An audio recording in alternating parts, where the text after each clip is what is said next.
Have you ever answered the phone at midnight and had your entire life change in the space of a single conversation? I'm talking about the kind of call that splits your life into before and after, the kind that makes you question everything you thought you knew about yourself, your family, your entire existence. That call came from me on a Tuesday night in September. I was 34 years old, living alone in a small apartment in Brooklyn, working as a graphic designer, living what I thought was a completely ordinary, unremarkable life. My phone rang at 11:47 p.m.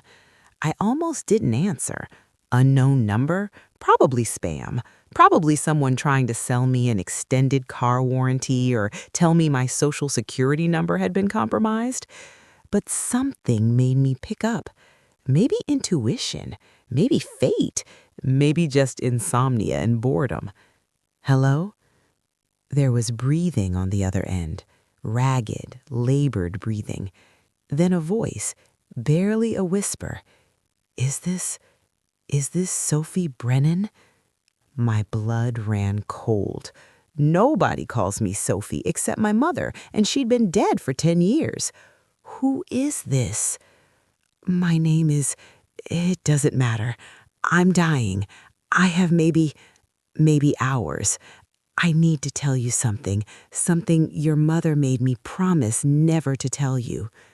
Before we go any further into this nightmare, I need to know, where are you watching this from right now? Are you in bed, scrolling before sleep, taking a break at work, sitting in your car? Drop your location in the comments. And if mystery stories hook you in, hit that like button, because this one is going to take you places you won't believe. I sat up in bed, heart pounding. I don't understand. Who are you? How do you know my mother? Your mother, Anne Brennan. She was my sister. I felt like I'd been punched in the stomach. That's impossible. My mother was an only child. She told me that her whole life. A wet, rattling laugh. You lied. We all lied. Your whole family lied to you, Sophie. And I'm calling because I'm dying, and I can't take this secret to my grave. You deserve to know the truth. The truth about what? About who you are, about where you came from, about the money. What money?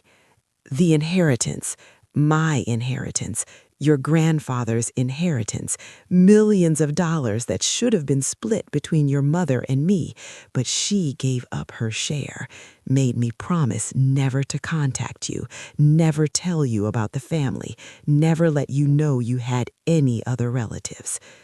My hands were shaking so badly, I almost dropped the phone. This is insane. This is some kind of scam. Room 847, Mount Sinai Hospital, Manhattan. Come tomorrow morning if you want answers, if you want proof. I'll be dead by tomorrow night, so it's now or never. Wait! But she'd hung up. I sat there in the dark, phone in my hand, trying to process what had just happened. A dying aunt I'd never known existed, a family I'd been told didn't exist, an inheritance worth millions? All of it impossible, all of it insane. And yet that voice had known my mother's full name, had known me, had sounded desperate and genuine, and utterly convinced of what she was saying. I didn't sleep that night. Couldn't. Just lay there staring at the ceiling, running through everything I knew about my mother's past. Anne Brennan, born in 1960, died in 2014 of breast cancer, only child of parents who died before I was born, or so she'd always told me. No siblings, no extended family, just us against the world. We'd been close, my mother and I, especially after my father left when I was 7. She raised me alone, worked 2 jobs, sacrificed everything to give me opportunities she never had. She wouldn't have lied to me, not about something this big. Would she? At 6 a.m., I gave up pretending I might sleep, got dressed, made coffee, Googled Mount Sinai Hospital, room 847. It existed. The hospital existed. Room 847 was in the oncology ward. This was real, or at least real enough to check out. By 8 a.m., I was on the subway to Manhattan. By 9 a.m., I was standing outside room 847, my hand hovering over the door handle. This was crazy. I was about to walk into a stranger's hospital room based on a midnight call. She could be anyone, could be dangerous, could be mentally ill, could be running some elaborate scam. But I had to know. I knocked. "Come in," a weak voice called. I opened the door. The woman in the bed looked like she was already halfway to dead. Gaunt, pale, oxygen tubes in her nose, IV lines in her arms, but her eyes, sharp, alert, the same unusual gray-blue color as my mother's. Mine. "You came," she said, her voice barely audible. "I wasn't sure you would. I don't even know your name." Eleanor Brennan Montgomery, your mother's sister, your aunt." I pulled a chair close to the bed, legs shaky. "Prove it." She reached for a folder on her bedside table with trembling hands. Birth certificates, mine and Anne's, same parents, Robert and Margaret Brennan. I'm 3 years older. I took the documents. They looked official. Eleanor Brennan, born 1957, Anne Brennan, born 1960. Same parents listed. This could be faked. "Look at the photo." She pointed to a picture tucked into the folder. It was old, faded, from the 70s based on the clothes and colors. 2 girls, maybe 8 and 11, standing in front of a beach house. Both with the same gray-blue eyes, both with the same slightly crooked smile I'd inherited. One of them was clearly my mother as a child. I had other photos of her from that age. The resemblance was unmistakable. The other girl looked like an older version of the same person. "That's us," Eleanor whispered. "Summer of 1968. We were best friends back then, before everything went wrong." "What went wrong?"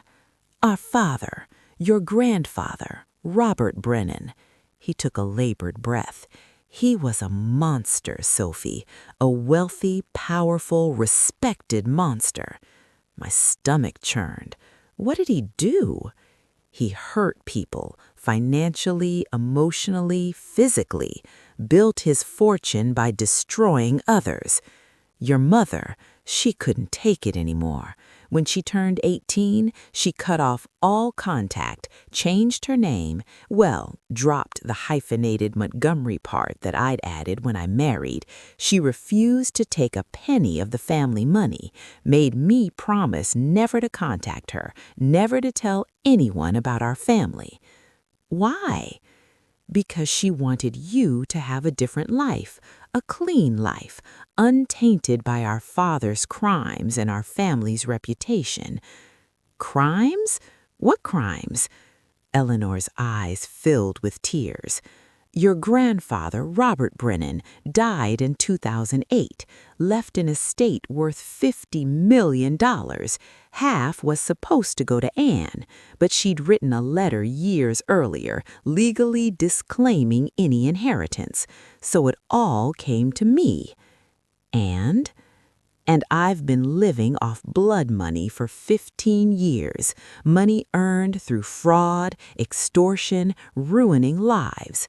I thought I could handle it, thought I could use it for good, donate to charity, make amends. But it's poison, Sophie. It's corrupted everything it's touched. She started coughing, a horrible wet sound. When she recovered, there was blood on the tissue she'd pressed to her mouth. "I'm dying. Pancreatic cancer, stage 4. I have no children, no husband. He left me years ago when he found out where the money came from. So I'm leaving everything to you. The entire estate, $47 million after taxes and expenses."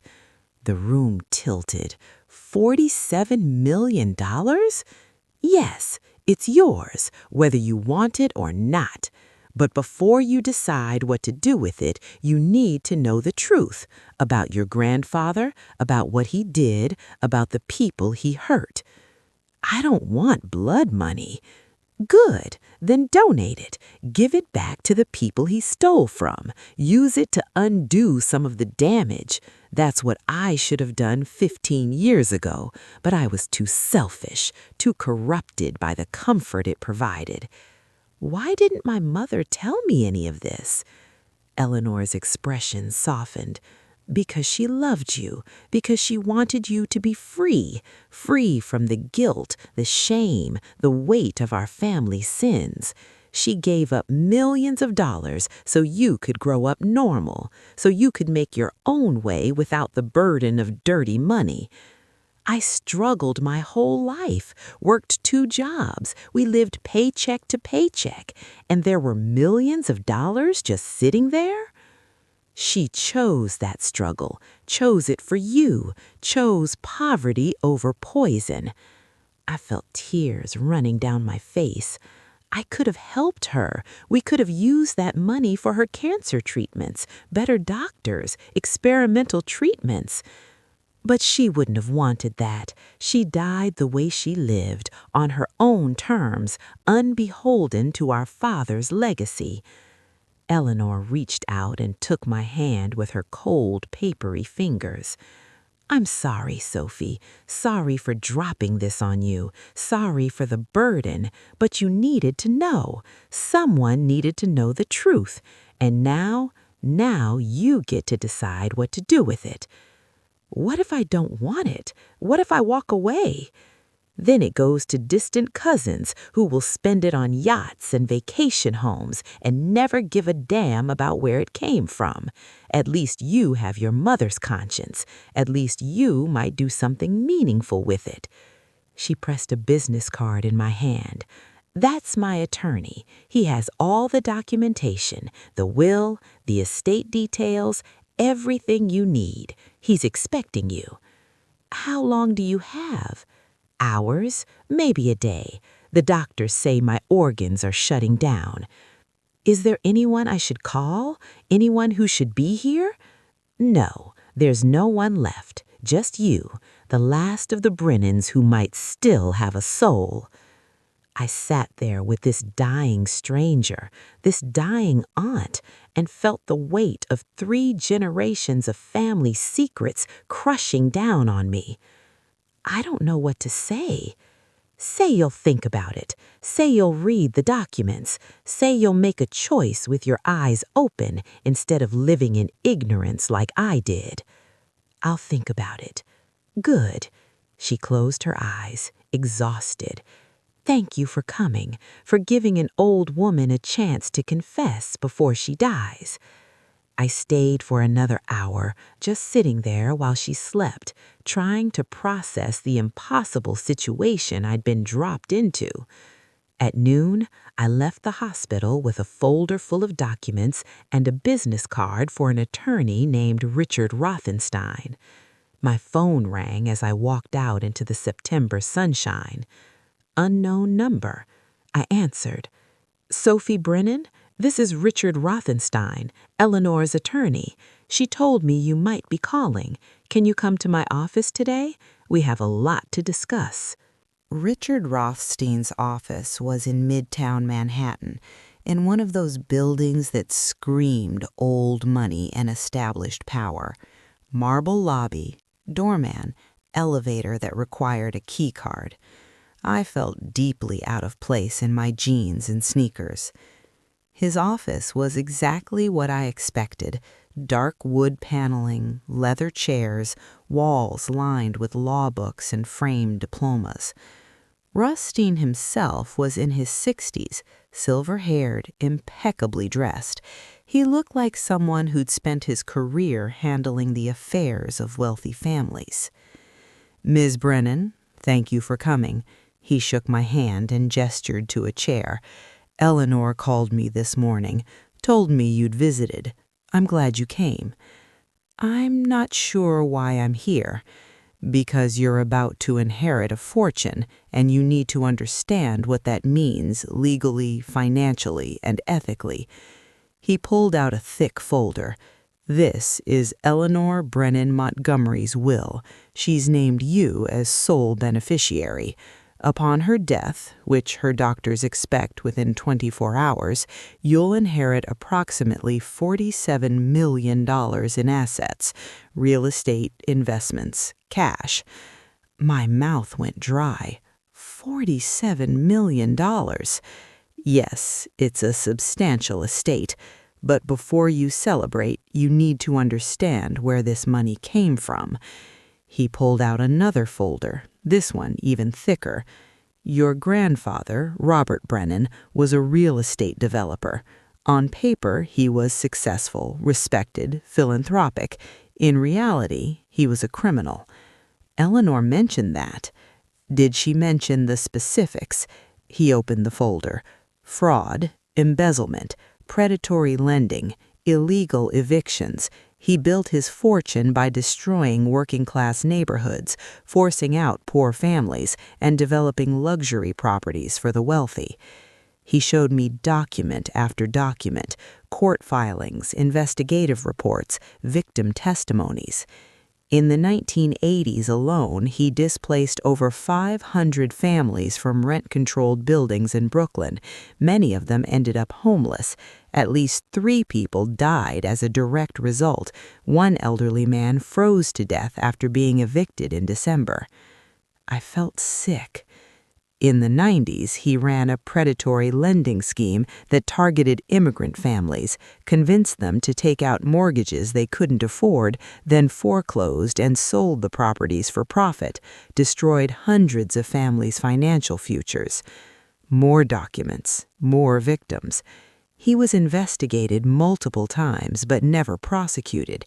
He had connections, expensive lawyers, politicians in his pocket. He died in 2008, right before the financial crash he'd helped create through his lending practices.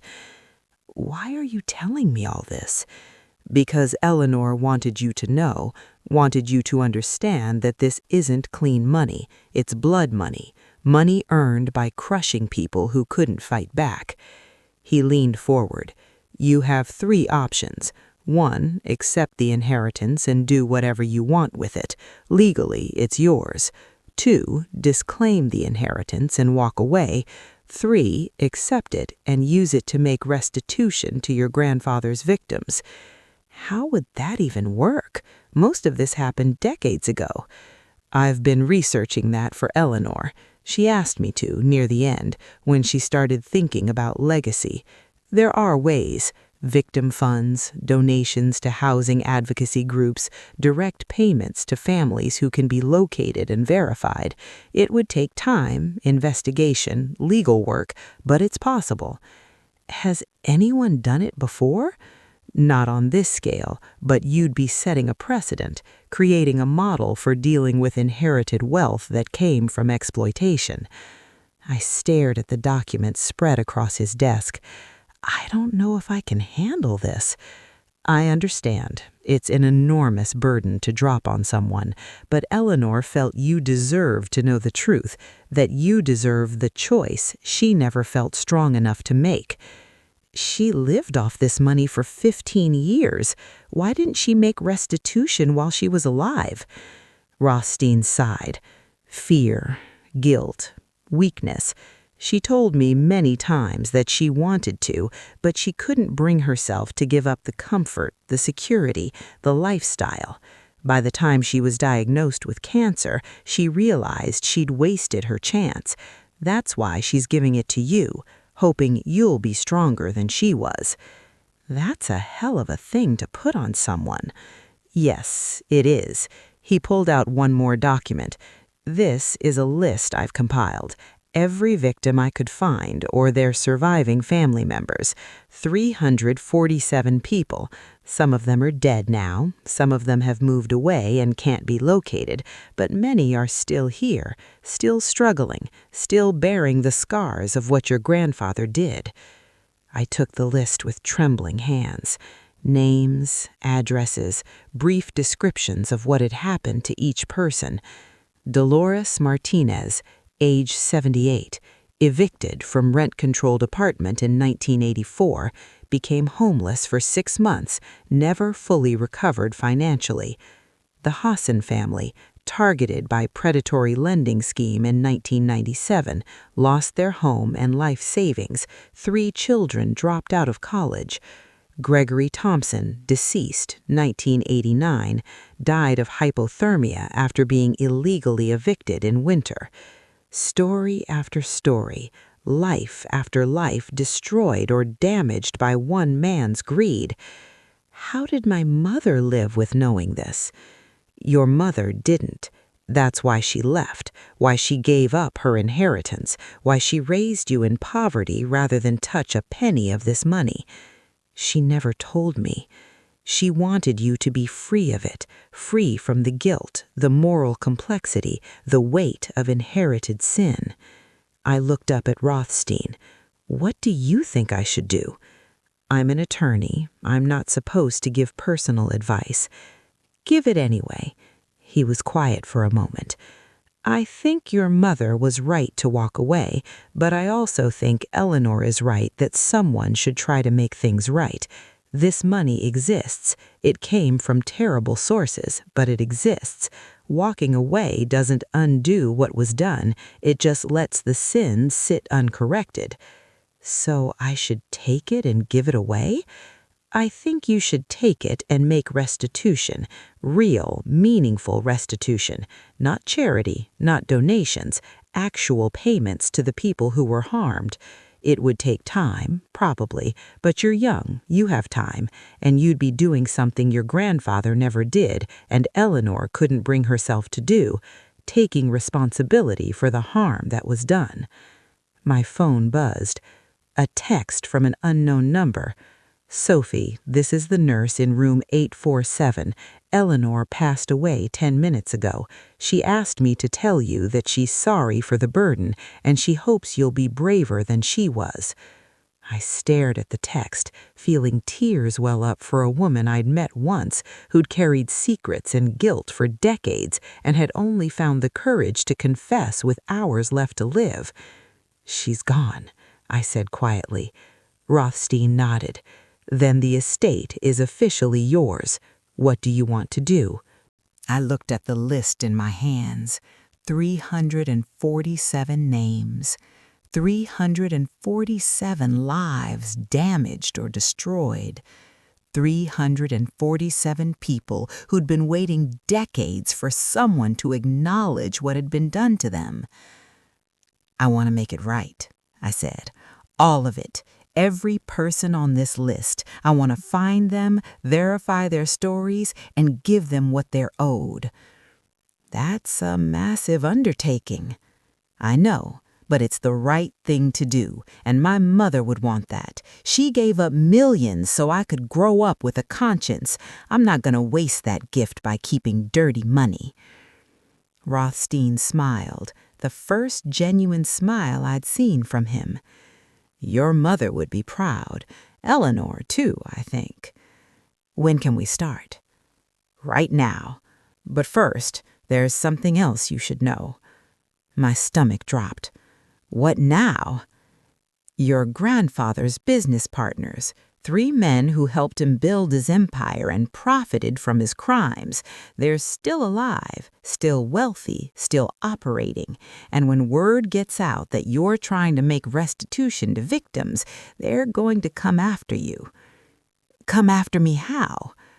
Legally, probably. They'll claim you're defaming a dead man. They'll tie up the estate in court.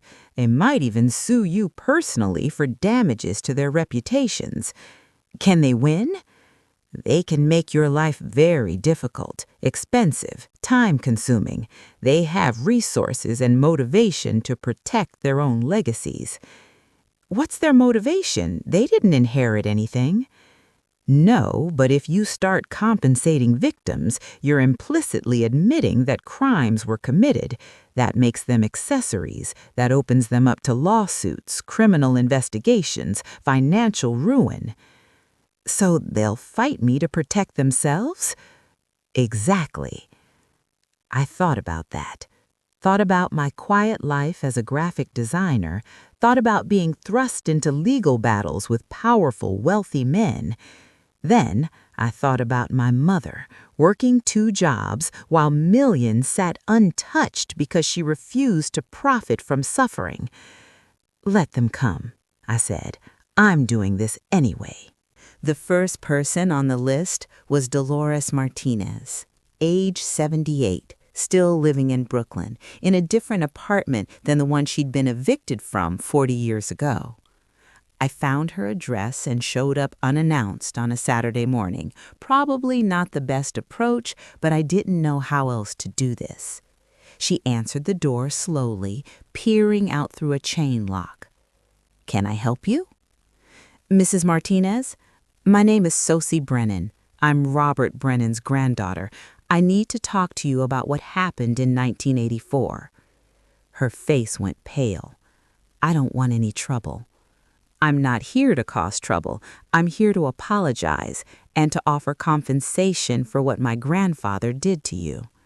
She stared at me for a long moment, then slowly unhooked the chain and opened the door.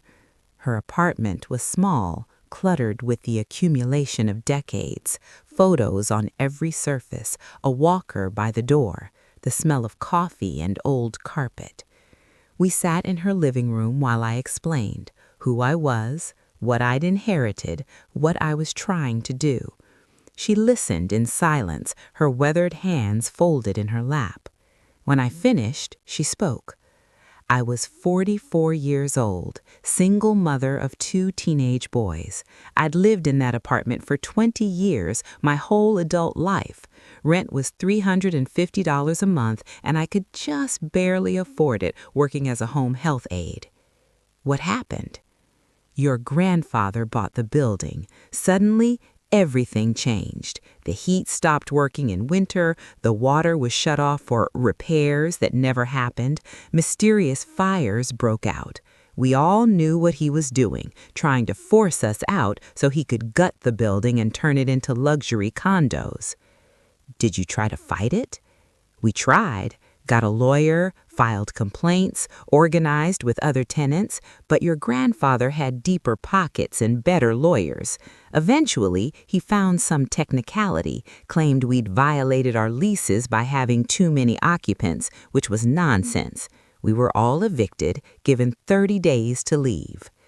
Where did you go?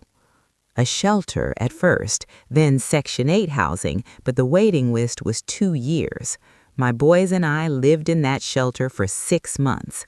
They missed school, fell behind. My oldest dropped out, started running with a bad crowd. He's in prison now. 3rd strike, probably never getting out. Her voice was matter of fact, but her eyes were wet. My youngest made it, got his GED, went to community college, has a decent job. But those 6 months of homelessness broke something in us. We were never the same after that. I'm so sorry. Why? You didn't do it. No, but I inherited the money he made from doing it, and I want to give you what you're owed. What am I owed? You can't give me back my home, can't give me back my son's future, can't undo 40 years of struggling. No, but I can give you financial compensation, enough to make the rest of your life comfortable, to help your son in prison, maybe get him better legal representation, to help your other son and any grandchildren you have. She was quiet for a long time. How much? I'd worked this out with Rothstein. Based on 40 years of accumulated rent increases, emotional damages, and the impact on your family, I'm offering $250,000. Her hand went to her mouth. That's more money than I've earned in my entire life. It's what you're owed, what my grandfather stole from you when he evicted you illegally. Why are you doing this, really? Because my mother walked away from this money rather than profit from what he did, because it's blood money, because it's the right thing to do. Dolores wiped her eyes. Your mother, Anne? She was his daughter? Yes. Did you know her? I saw her once. She came to our building in 1984, right before the evictions. She was maybe 25, 26. She was crying, arguing with your grandfather. I heard her yelling, "You can't do this to these people," and him yelling back, "Mind your business or you're cut off." My heart clenched. She tried to stop him? She tried. Didn't work, but she tried. Dolores looked at me with something like kindness. She was a good person, your mother. You can see it in you, too. Will you accept the money? Yes. God help me, yes. I'm too old and too tired to be proud.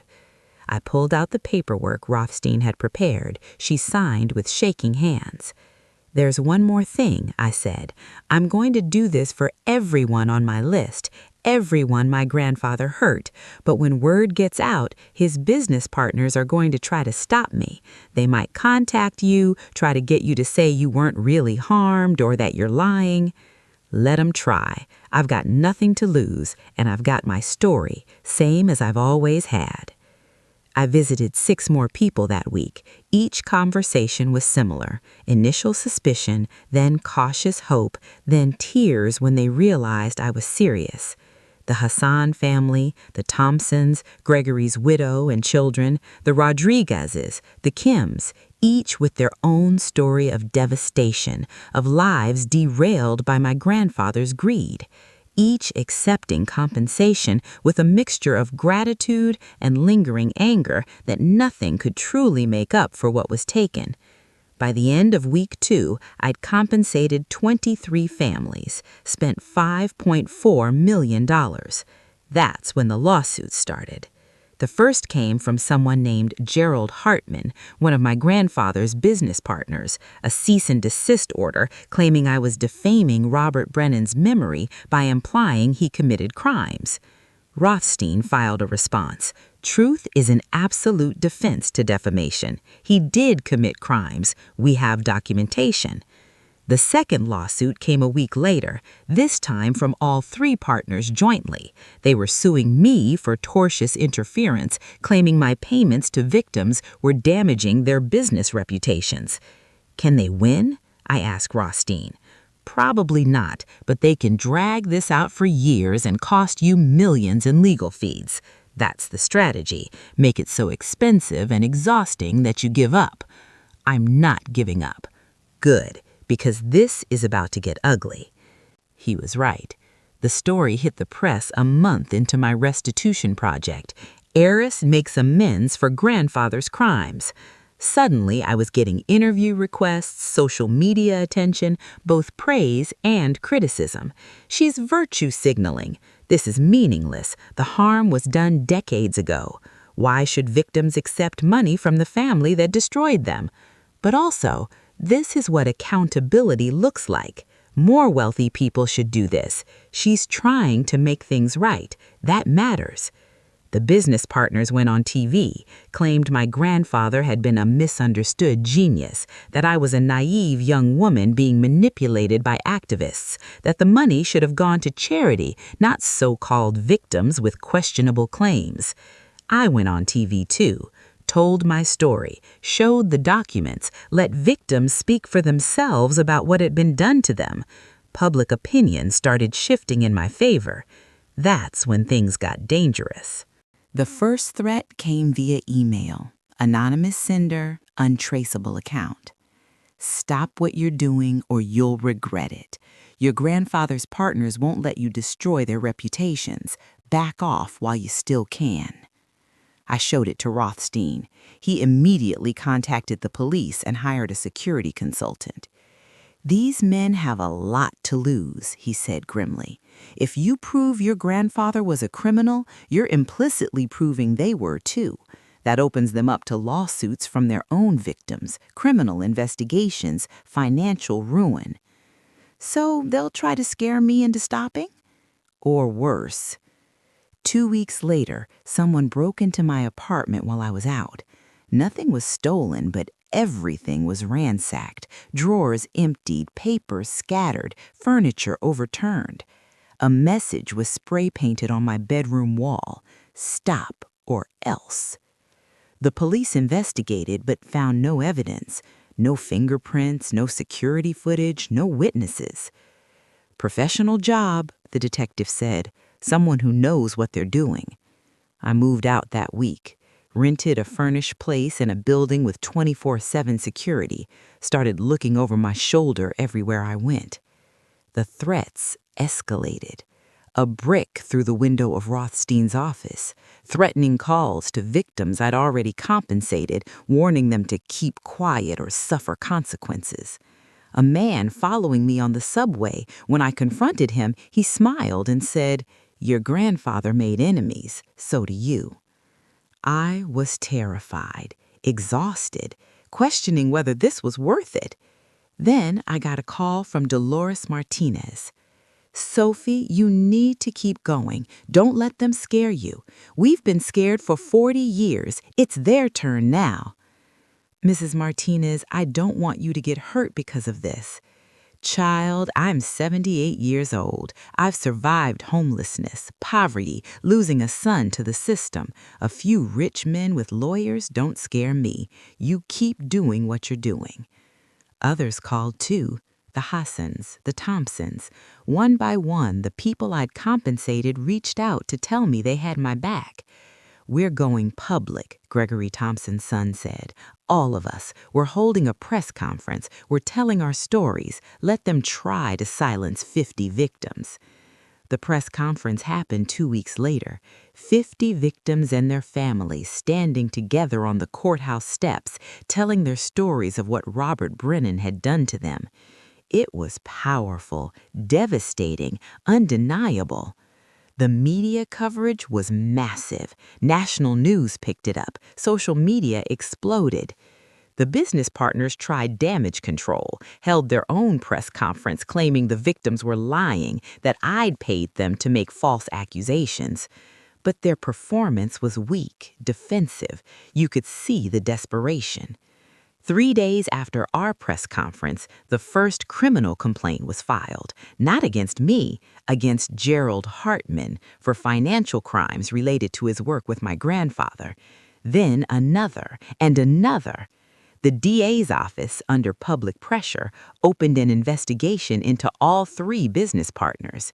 Suddenly, they were the ones facing legal battles, public scrutiny, potential prison time. The threats stopped. But something else started.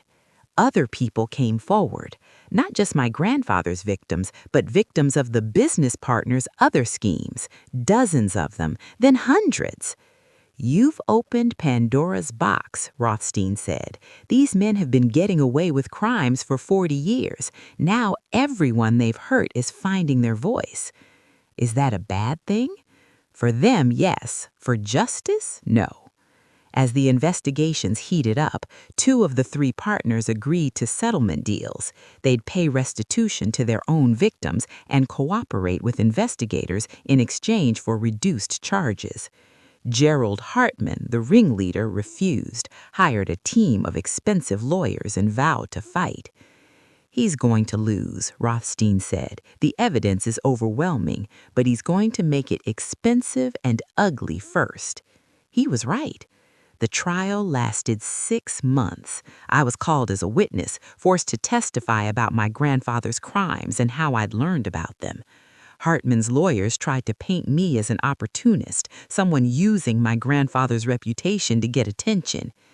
Isn't it convenient that you suddenly care about these victims only after inheriting millions? Seems like you're buying yourself good publicity. I care because my mother cared. She gave up her inheritance rather than profit from these crimes. I'm finishing what she started. Your mother died 10 years ago. How convenient she can't confirm your story. Rothstein objected. The judge sustained, but the implication hung in the air. The trial was brutal. Every day, Hartman's team attacked my credibility, my motives, my evidence. They brought in experts to claim my grandfather's actions had been legal, just aggressive business practices. But the victims testified too, one by one, telling their stories, showing the documentation, proving the pattern of abuse.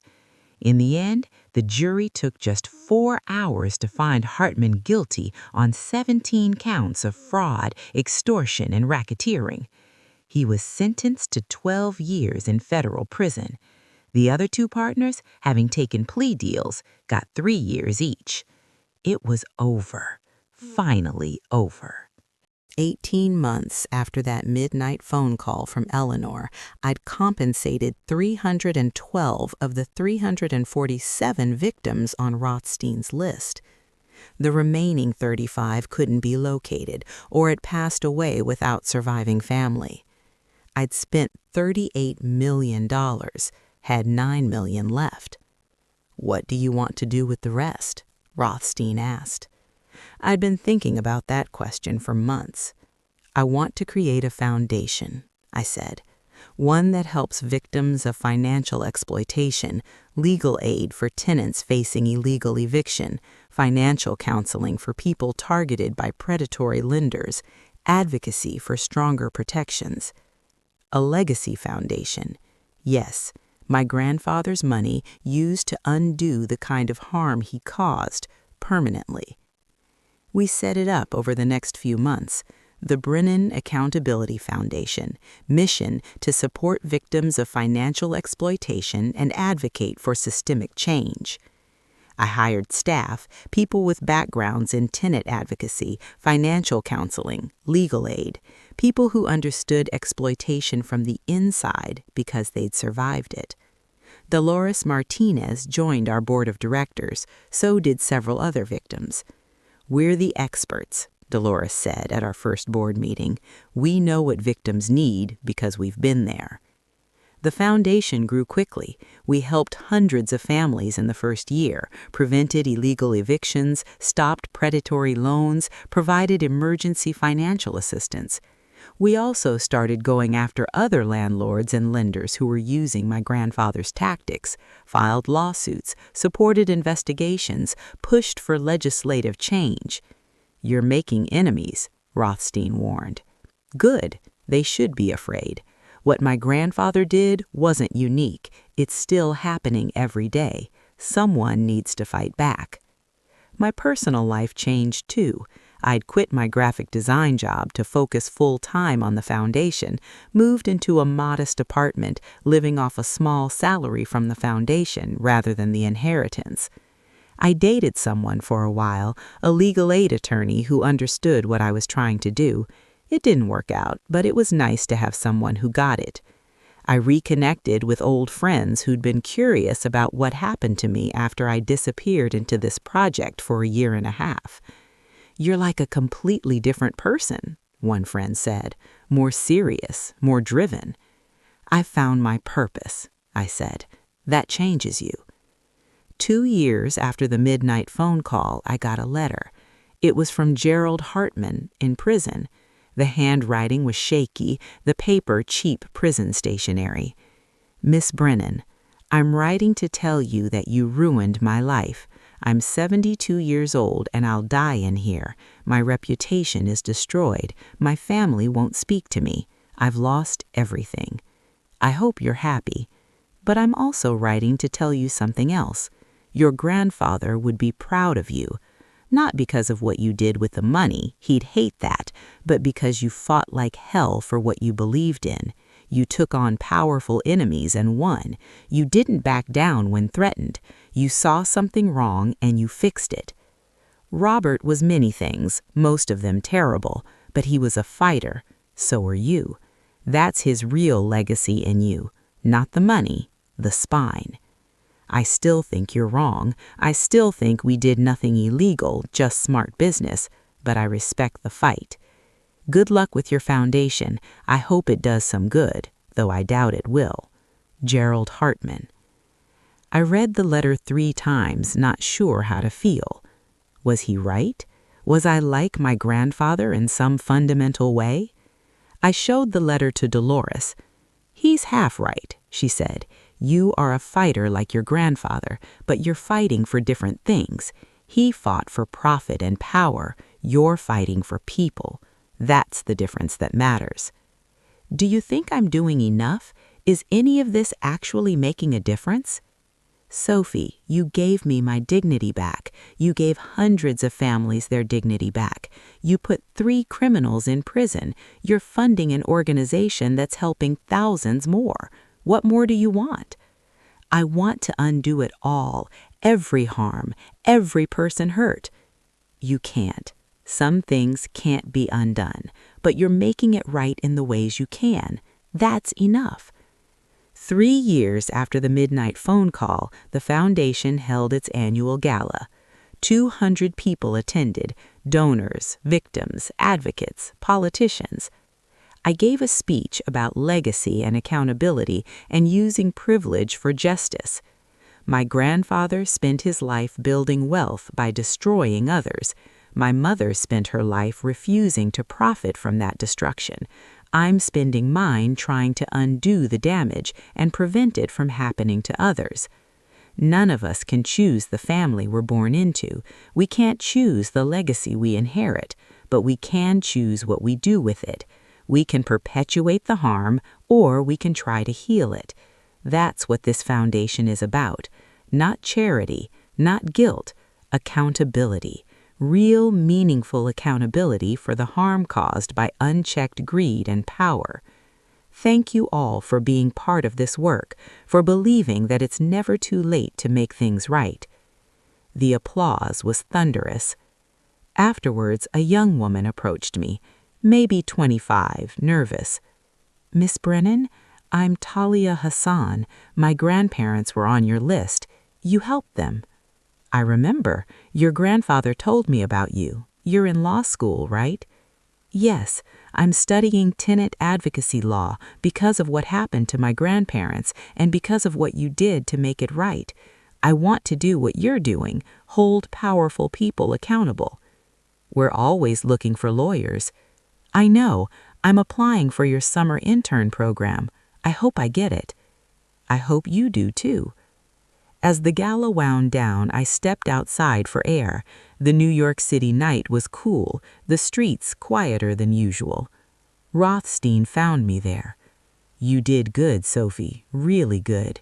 Your mother would be proud, Eleanor too." "Do you think I did enough with the money?" "You did more than enough. You didn't just give it away, you used it to create systemic change. That's rare." "I still have money left. About $3 million after funding the foundation's endowment." "What will you do with it?" "I've been thinking about that." I turned to face him. "I want to find more victims, not just my grandfather's victims, victims of other predatory developers and lenders. I want to expand our compensation program." "That's a lot of work." "I know, but it's the work, isn't it? Making amends for inherited harm, using privilege to dismantle the systems that create privilege in the first place. Yes, it is the work." We stood there in comfortable silence, watching the city. "Rothstein?" "Yes." "Thank you for helping me navigate all this, for believing in what I was trying to do." "It's been an honor. Eleanor chose well when she decided to call you that night." "Do you think she knew how everything would turn out?" "I think she hoped. She hoped you'd be strong enough to do what she couldn't. Looks like she was right." 4 years after Eleanor's call, I was going through old foundation files when I found something strange, a bank statement from my grandfather's estate from 1985, hidden in a folder marked miscellaneous. It showed a wire transfer, $500,000, to someone named Susan Garrett. I'd never heard that name. It wasn't on Rothstein's victim list, wasn't mentioned in any of the court documents or investigations. I called Rothstein.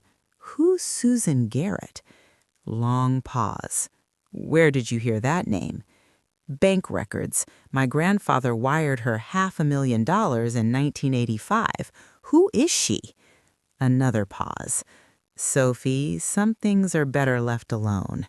Rothstein, tell me. He sighed. Susan Garrett was your grandmother. I felt like I'd been hit by a truck. What? No, my grandparents were Robert and Margaret Brennan. That's what the birth certificate said.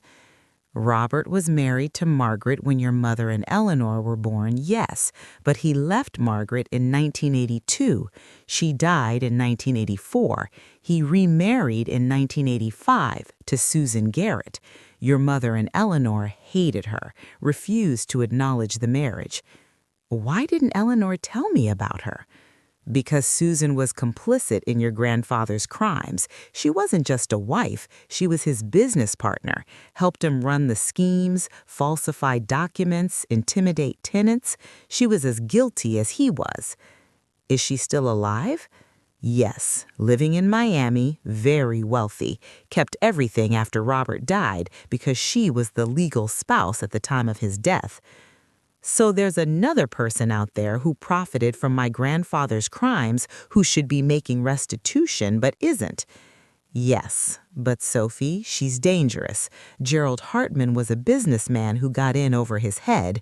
Susan is different. She's calculating, ruthless. If you go after her, she'll destroy you. I don't care. She owes the same debt Eleanor owed, the same debt I've been paying. Sophie.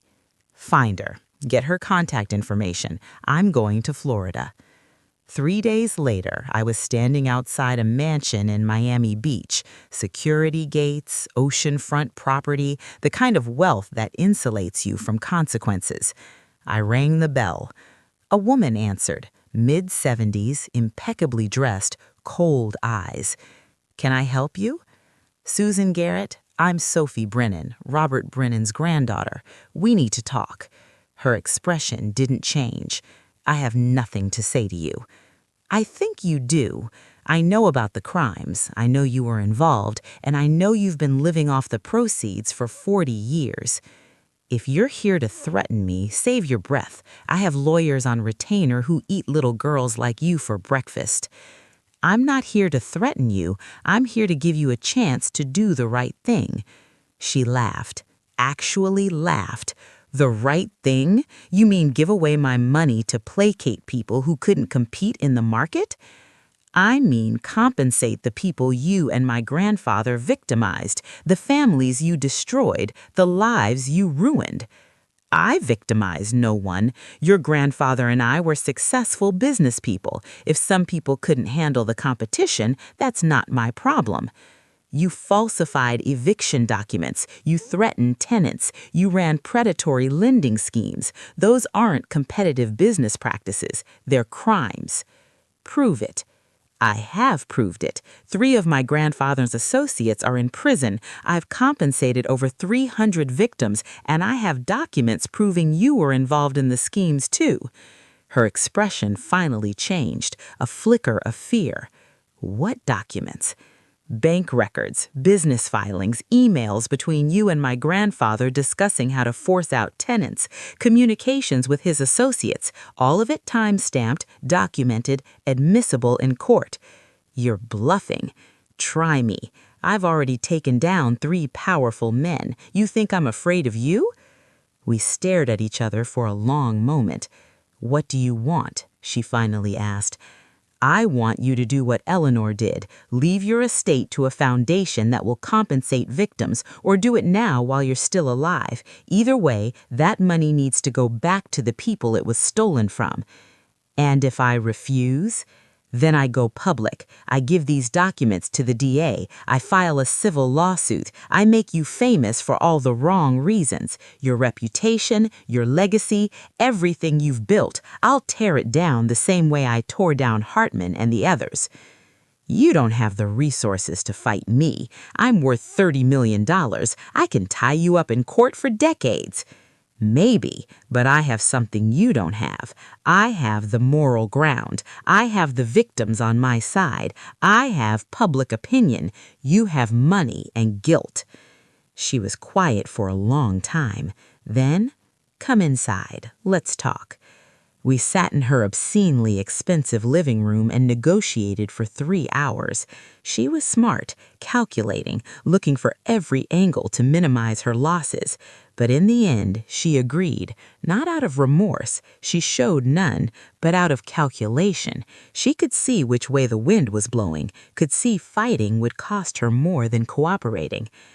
"I'll establish a victims fund, $15 million distributed according to your victim list. In exchange, you agree not to pursue criminal charges or civil litigation. $20 million, and you have to make a public statement acknowledging the harm that was caused. $18 million and a written statement not public. $20 million and a video statement." We settled on $19 million and a written statement that would be made public through the foundation. It wasn't perfect. It wasn't full accountability, but it was something. "Why are you doing this?" Susan asked as I was leaving. "Really, is it guilt? Publicity? What?" "It's conscience, something you apparently don't have. Conscience is expensive. It's kept you poor while I've lived in luxury. I'm not poor. I'm free. There's a difference." I walked out of that mansion feeling both victorious and exhausted. $19 million more for victims, but from a woman who felt no remorse, who was only paying to protect herself. Was that enough? Was extorted justice still justice? I didn't have an answer. 5 years after Eleanor's midnight call, the foundation had grown beyond anything I'd imagined. We'd compensated 387 victims with a total of $57 million. We'd provided legal aid to over 2,000 families facing eviction. We'd helped pass 3 state laws strengthening tenant protections. We'd become a national model for how to address inherited wealth from exploitation. Other families started reaching out, children and grandchildren of people who'd built fortunes through questionable means, asking for guidance on how to make restitution. "My grandfather owned private prisons," one woman said. "I just found out they had horrible conditions and he knew about it. I want to do what you did." "My family's money came from union busting in the 1970s, another person told me. "I want to make amends to the workers who were hurt." We started a consulting program, helped other inheritors of harm, as we called them, navigate the complex process of investigation, verification, and restitution. It was slow, difficult work, but it mattered. Talia Hassan, the law student I'd met at the gala, had graduated and joined our staff. She was brilliant, passionate, relentless. "There's a case I want us to take on," she said one morning, walking into my office with a thick file. "What is it?" "A real estate developer in Boston. Same tactics your grandfather used. He's displaced over 200 families in the past 10 years. No one's been able to stop him because he has political connections." "What do you want to do?" "I want to sue him. Class action on behalf of all the displaced families. Use our model. Document the harm. Demand compensation. Push for criminal investigation." "That's a huge undertaking." "I know, but it's what we do now, right? We don't just clean up past harm, we prevent future harm." She was right. The foundation had evolved from reactive compensation to proactive advocacy. We took the Boston case. It took 2 years, but we won. The developer was forced to compensate all 200 families and faced criminal charges for fraud. Word spread. Other cities started reaching out. "We have developers doing the same thing. Can you help?"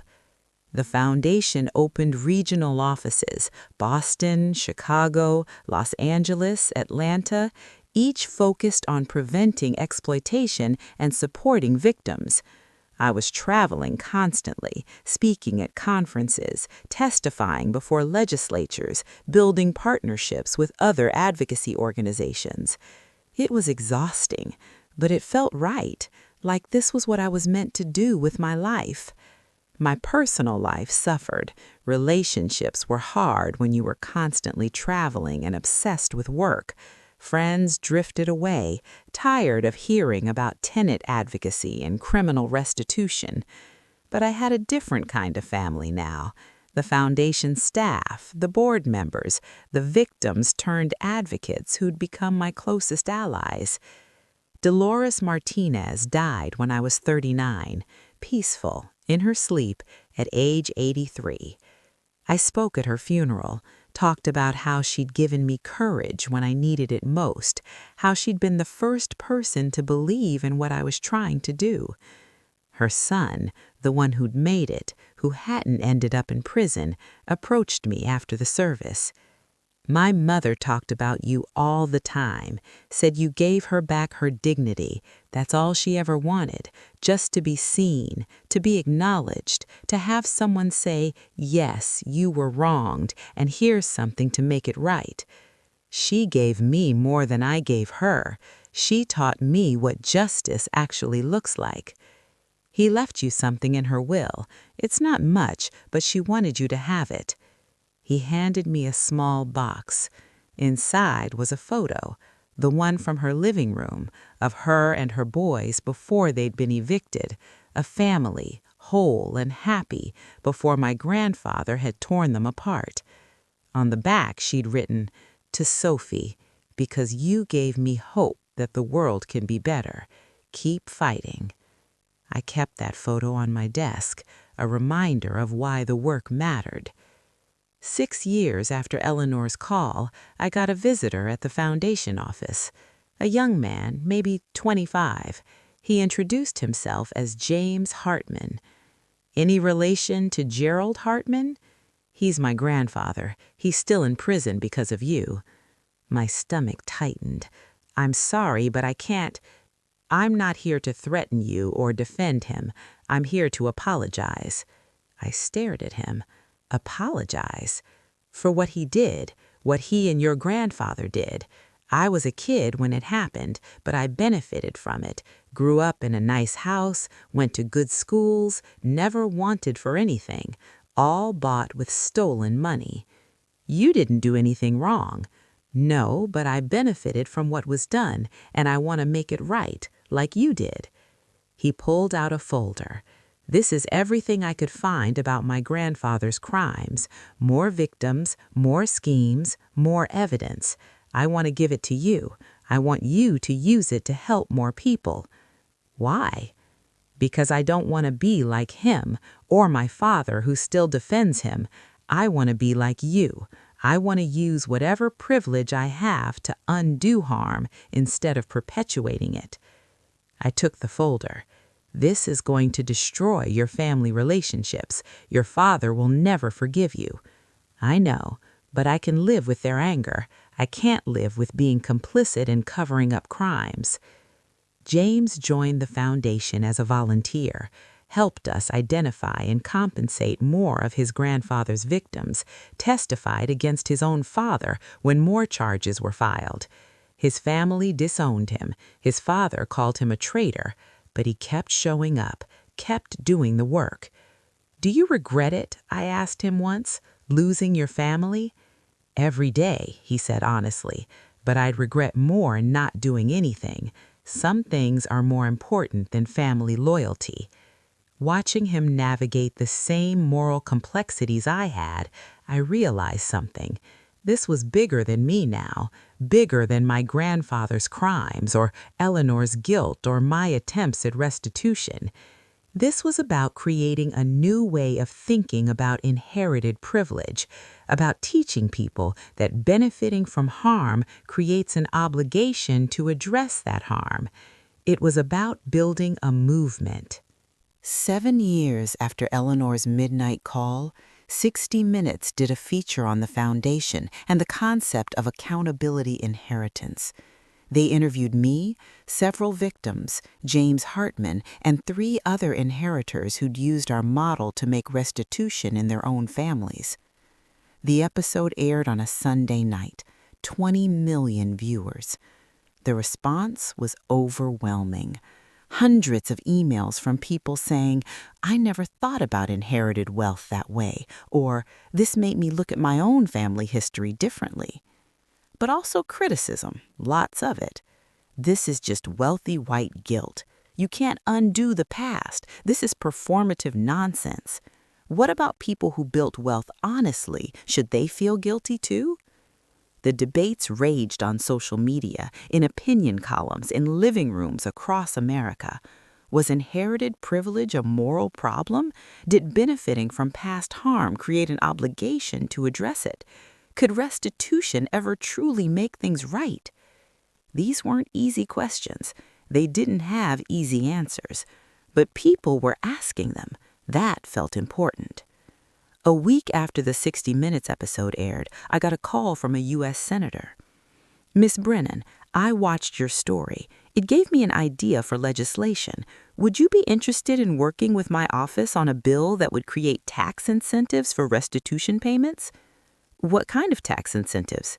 "If you can prove that inherited wealth came from exploitation or illegal activity, and you use that wealth to compensate victims, you'd get a tax credit. Encourage more people to do what you did." "That's brilliant." "It's controversial, but I think we can build support. Will you help?" I spent the next year working with congressional staff on what became known as the Accountability Inheritance Act. It was brutal. Lobbyists fought it. Conservative politicians called it punishing success. Even some progressive allies worried it set a dangerous precedent. But we built a coalition.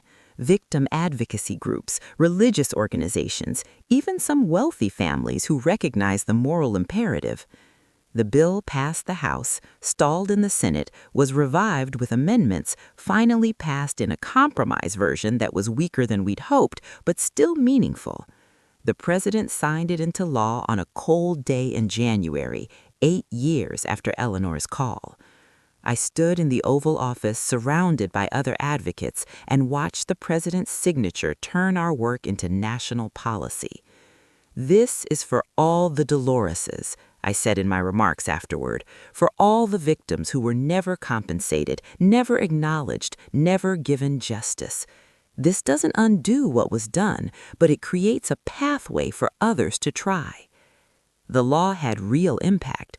Within the first year, 15 major restitution cases were filed under its provisions.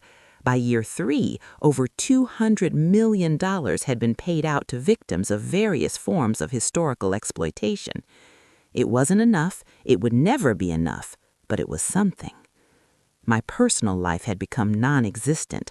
I was 42 years old, single, childless, completely consumed by the work. "You need balance," my therapist said. Yes, I'd been seeing a therapist for years now. The emotional weight of this work required it. "How do I balance this? People's lives are at stake." "Your life is at stake too. You can't pour from an empty cup." I tried, started taking weekends off, started dating again, awkwardly, unsuccessfully, but trying, reconnected with old friends, but the work always called me back. 9 years after Eleanor's call, I received an invitation to speak at Harvard Law School's class on wealth and justice. The professor who'd invited me said, "You've created a new framework for thinking about inherited privilege. My students need to hear directly from you about how you've navigated the moral and practical complexities." I accepted. Standing in front of 200 law students, I told my story. The midnight call, the documents, the decision to make restitution, the obstacles, the victories, the ongoing questions. During Q&A, a student asked, "Do you think what you did was enough? Can it ever be enough?" I thought about that question, the one I'd been asking myself for 9 years. "No," I said honestly, "it will never be enough. My grandfather destroyed lives. I can compensate people financially, but I can't give them back lost time, lost opportunities, lost loved ones. Money is a poor substitute for what was taken. Then why do it? Because inadequate justice is better than no justice, because acknowledgement matters, because if everyone who benefited from exploitation just shrugged and said, "Nothing I can do," then nothing would ever change. Another student, what about people whose wealth came from ambiguous sources, not clearly illegal, but maybe unethical? Do they have the same obligation? That's the harder question. My case was easy in some ways. My grandfather clearly committed crimes, but most inherited wealth exists in gray areas. Factories that exploited workers but didn't break laws. Investments that profited from systems of oppression but weren't directly involved. How do you measure that harm? How do you calculate restitution? What's your answer? I don't have a perfect answer, but I think if you benefit from a system that harmed others, you have some obligation to address that harm. The specifics depend on circumstances, but the general principle holds. Privilege creates responsibility. After the class, several students approached me. "I'm from a wealthy family," one said. "I never thought about where the money came from. You've made me want to investigate." "My grandmother was a union organizer," another told me. "She was fired and blacklisted in the 1950s. The company that did it is still operating. Can your model help us seek restitution?" One by one, they shared their stories, their questions, their desire to engage with these complex moral issues. This was the real victory, I realized. Not just the money I'd distributed or the laws I'd helped pass. It was changing how people fought, planting seeds of moral questioning that might grow into action. 10 years after Eleanor's midnight call, the foundation held an anniversary gala. 500 people attended. Victims, advocates, donors, politicians, media. We'd compensated 723 people, prevented thousands of evictions, helped pass laws in 12 states, inspired 43 other restitution projects. The numbers were impressive, but what mattered more were the individual stories. The families who'd gotten their dignity back, the children who'd been able to stay in their schools, the elderly people who'd finally received acknowledgement for decades-old harm. During my speech, I said, 10 years ago, a dying woman called me at midnight and told me a truth I didn't want to hear. That call changed my life, yes, but more importantly, it changed hundreds of other lives. The lives of victims who'd been waiting decades for someone to say, "What happened to you was wrong, and here's something to make it right." I'm not a hero. I'm just someone who inherited a debt and chose to pay it back. That's all any of us can do. Acknowledge the debts we inherit and try to pay them forward.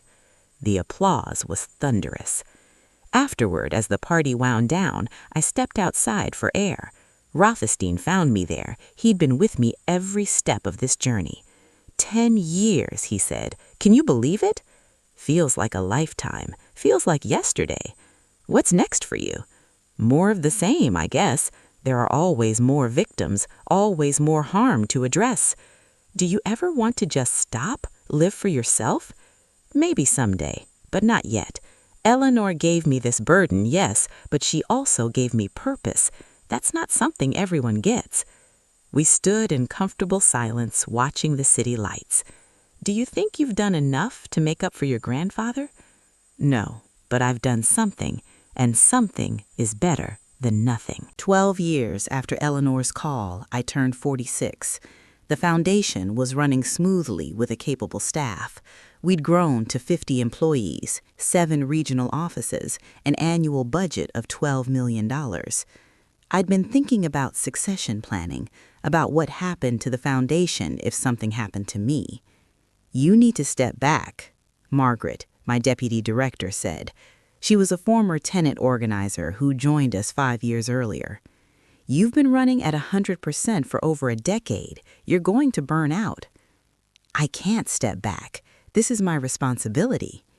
"It was your grandfather's debt. You've paid it, multiple times over. At some point, you have to let other people carry the work."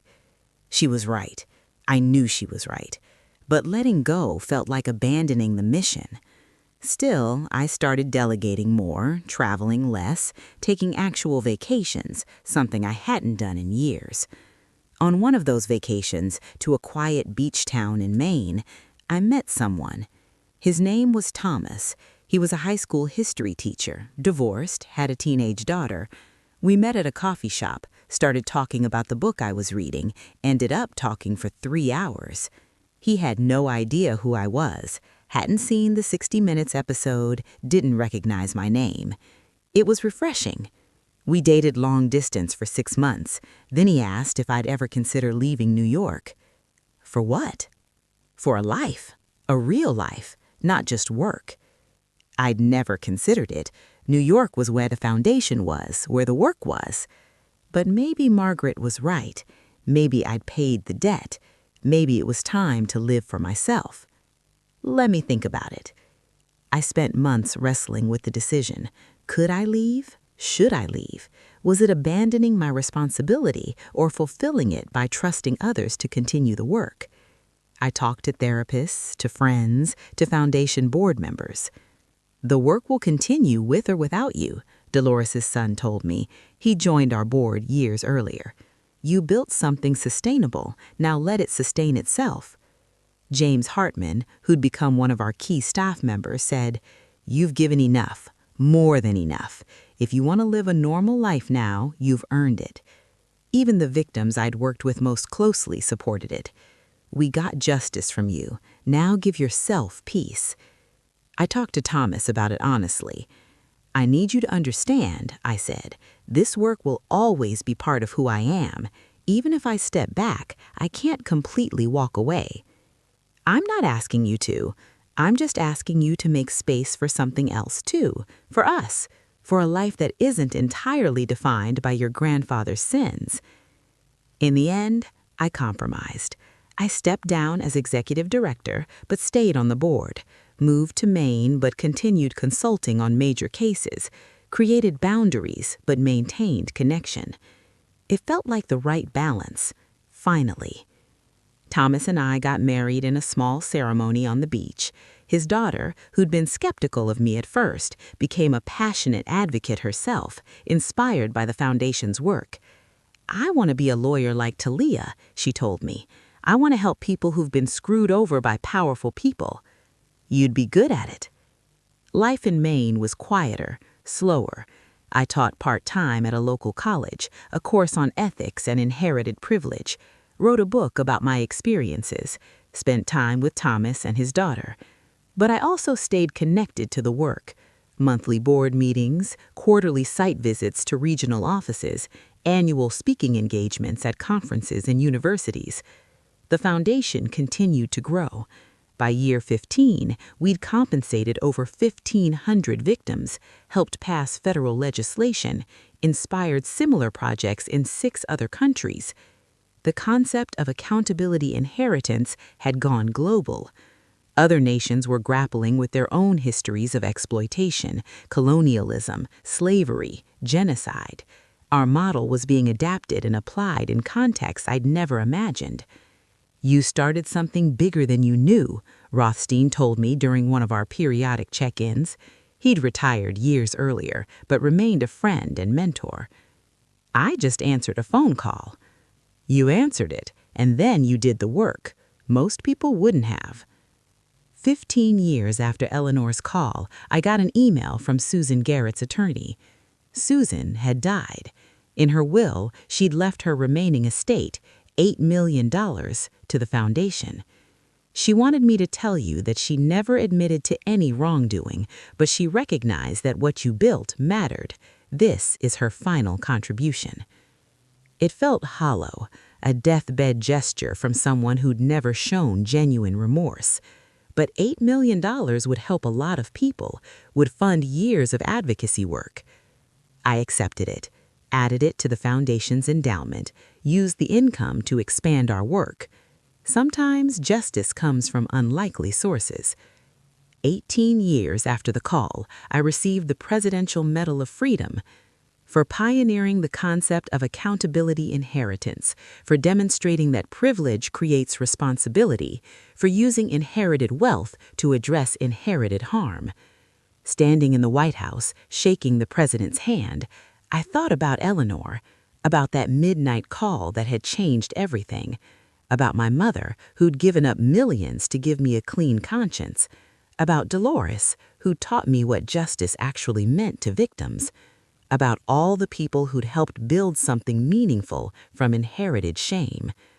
I just did what I could, paid what I owed, created something that would outlive me. Now I was ready to rest. So here we are, 20 years after a midnight phone call from a dying stranger changed my entire life. I'm sitting on my porch in Maine, watching the ocean, drinking coffee with my husband. Life is quiet now, simple, the way I think my mother always wanted for me. But the work continues. The foundation helps thousands of people every year. Other inheritors contact us constantly, seeking guidance on how to address their own family legacies. The movement we started has spread globally. There are accountability inheritance projects in 15 countries now. Billions of dollars have been redistributed to victims of historical exploitation. Does it undo the harm? No, nothing can do that. But it acknowledges the harm. It creates space for healing. It demonstrates that privilege creates responsibility. That's what matters. People ask me all the time, do you regret answering that phone call? Do you wish you'd just lived your ordinary life and never known about any of this? The answer is complicated. Yes, I sometimes wish I could have stayed ignorant, that I could have lived a simple life without the weight of inherited guilt, without the burden of trying to make impossible things right. But I also know that ignorance isn't innocence. Not knowing about harm doesn't absolve you from benefiting from it. My mother understood that. That's why she gave up millions. That's why she chose struggle over comfort. Eleanor understood it too, eventually. That's why she called me with her dying breath. And I understand it now. Privilege, any privilege, not just financial, creates an obligation to address the harm that created that privilege. To those of you watching who've inherited wealth from questionable sources, I have a message. Investigate. Find out where the money came from, be honest about what you discover, and then decide what kind of person you want to be. You can't undo the past, but you can choose what to do with its legacy. You can perpetuate the harm by enjoying the benefits and ignoring the costs, or you can try to make it right, imperfectly, inadequately, but genuinely. The choice is yours, but make it consciously. Make it with your eyes open. To those of you who've been victims of exploitation, financial, social, systemic, I have a different message. Your pain is real. Your struggle matters. What was done to you was wrong. And you deserve more than just acknowledgement. You deserve restitution. You deserve justice. It might not come. The powerful often escape accountability. The systems that enable exploitation are deeply entrenched. But fight anyway. Demand anyway. Refuse to let them forget what they did and who they hurt. Because sometimes, rarely, but sometimes, someone with privilege and power will actually listen, will actually try to make things right. It happened for me. It can happen for you too. To everyone watching, regardless of your circumstances, I want to leave you with this. We all inherit things. Money, property, advantages, yes, but also systems, histories, legacies of harm. The question isn't whether we're connected to harm. Almost all of us are, in some way, through family wealth, through systemic advantages, through benefiting from exploitative systems, even if we didn't create them. The question is, what do we do about it? Do we pretend it doesn't matter? Do we defend the harm because acknowledging it is uncomfortable? Do we say, that was then, this is now, and absolve ourselves of responsibility? Or do we ask the harder questions? Do we investigate uncomfortable truths? Do we try to address harm even when it costs us something? I'm not saying I have all the answers. 20 years into this journey, I'm still figuring it out, still making mistakes, still wrestling with impossible moral complexities. But I'm asking the questions, and I'm trying to act on the answers, imperfect as they are. That's all any of us can do. Before I close, I want to thank everyone who's been part of this journey. To Eleanor, who had the courage to tell me the truth even though it shattered my world. Rest in peace. You did the right thing. To my mother, who sacrificed everything to give me a clean conscience. I finally understand why you made the choices you made. I hope I've honored them. To Dolores and all the other victims who trusted me, who worked with me, who taught me what justice actually means, you were my real teachers. To Rothstein, Margaret, Talia, James, and everyone else who helped build the foundation and carry the work forward, you turned my individual action into a movement. To Thomas and his daughter, who gave me permission to be human, to have a life beyond this work, to find balance. You saved me from consuming myself in inherited guilt. And to all of you watching, thank you for listening to this long, complicated story. Thank you for caring enough to hear it through.